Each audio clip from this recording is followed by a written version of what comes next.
Hello, everybody, and welcome to this week's interview. And from Melbourne, we have from the William Street Strikers, Andrew Matters. Thanks for dropping. Excuse me. Thanks for dropping by. Thanks for having me on. Okay. So, how did music start for you? I'm sure it started at a young age. Maybe you could let us know a little bit about that. For me, I always had an interest in music from a young age because I was fortunate enough to grow up in a musical family. So my grandparents were professional musicians and used to tour around a lot. So being exposed to a lot of music from a young age, it was just natural for me to pick up various instruments and start playing music, which then led on to me starting bands at around 12 or 13 years of age. Oh, So I went from there. okay. Well, that sounds good.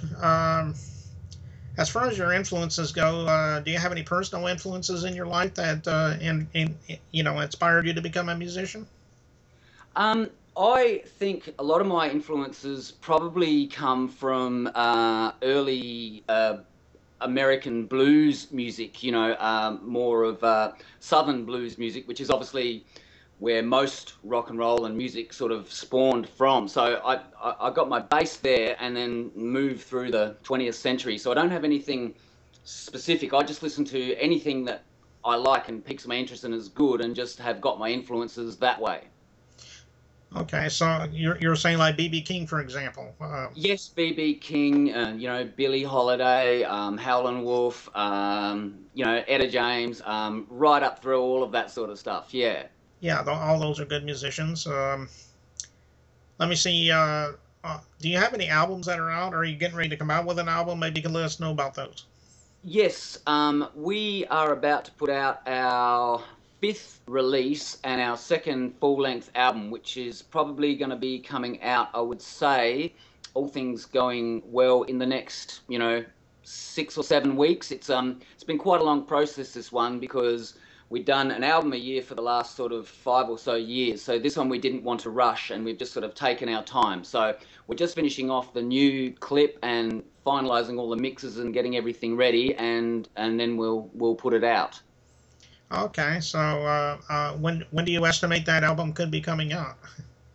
So we're hoping somewhere in the middle of April that Oh, we'll get that out. Yeah. well, that won't be too much longer anyway, because that's only a few weeks away. So Yes, that's right. Yeah.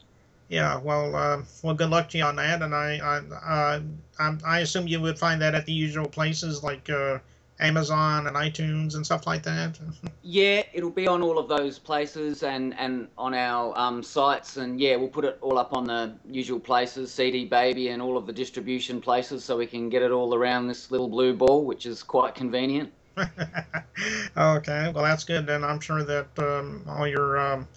all your fans or going to be fans will want to hear all your music. So I'm sure that those will be good places to get those. Um, well, at this time, I can't think of anything more. But Andrew, I just want to thank you again for coming by, and I just want to let you know I've enjoyed the interview, and I just wanted to also add that if you have anything new in the future you'd like to promote for our show, you're always welcome to come back, and we'll interview you again for your projects, and we'll go from there. Thanks very much, Paul. Thanks for having me on. Okay, no problem, and